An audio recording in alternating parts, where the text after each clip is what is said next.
Gary! Don't do it, Gary! Gary! The pier area was buzzing with activity that Sunday afternoon of December 21st, 2025. Hundreds of people were gathered for a community event along Seacoast Drive in Imperial Beach, California. But amidst the crowd, a different, more personal and tragic story was unfolding, one that had begun 2 days earlier. Just 2 days before, on Friday, deputies had spent hours talking with 51-year-old Gary Gates, an unhoused man known to frequent the pier. He was holding a knife to his chest that day, but through patient conversation, even with the help of specialized psychiatric and crisis negotiation teams, they had gotten him to put it away. He refused offers of help and showed no medical emergency, so the deputies left. There was no threat. Then came the 911 call on Sunday. Gary Gates himself called. He asked to speak to one specific deputy by name. When the dispatcher asked if there was an emergency, he refused to answer and hung up. It was a cryptic, chilling prelude. 911 emergency. Hi, this is Gary Gates. I'm at the pier in Imperial Beach. It's 10 Evergreen. Could you send Officer X to go out here and speak with me for a minute?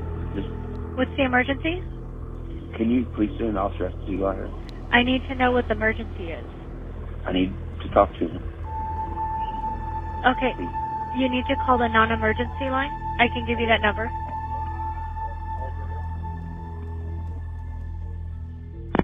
Almost simultaneously, Deputy Hammond and other deputies were patrolling that very same crowded pier area.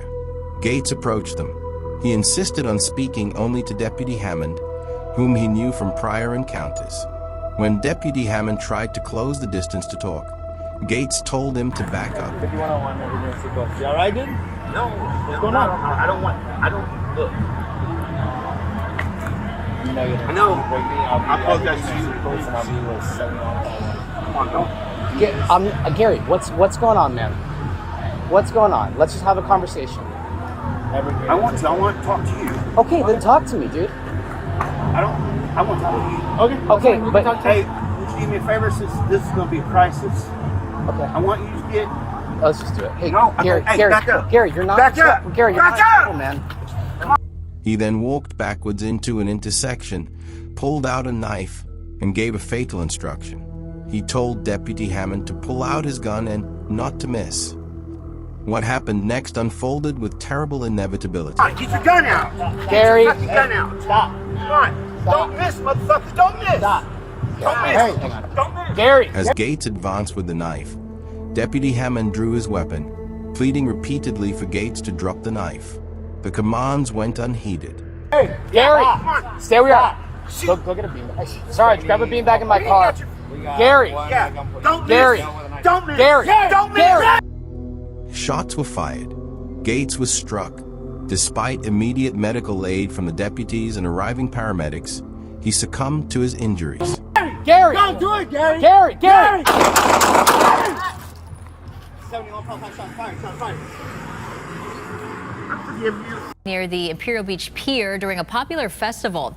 Sheriff's deputies approached a man who was homeless, later identified as Gary Gates.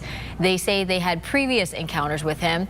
As deputies moved closer, they say Gates told them to back off and pulled out a knife, which authorities described as being held in a threatening manner. Shots rang out near the Imperial Beach Pier today. A man was shot and killed by a San Diego County Sheriff's deputy during a festival nearby.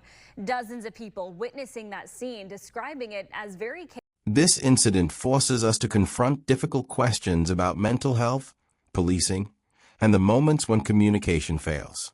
The system had tried to engage him with specialized resources just 48 hours prior, yet it ended in a violent loss of life.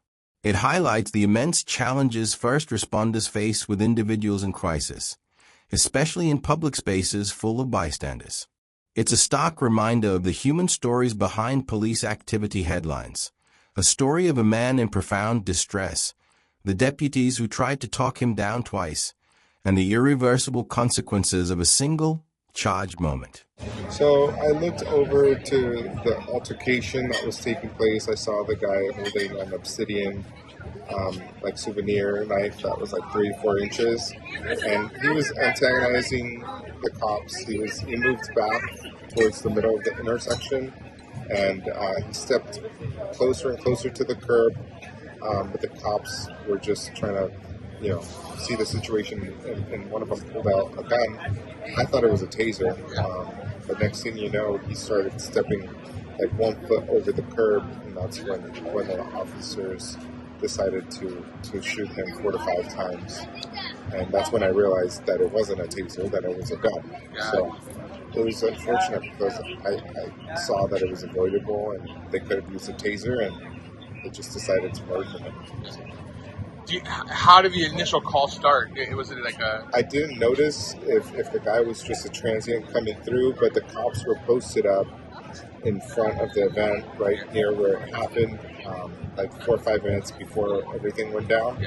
So the mere presence, I feel, is what triggered the transient homeless person that, from what I've heard, people in the community identify him as, he was known in the community. So, I don't know if he came to them or he was just riding by and the police said...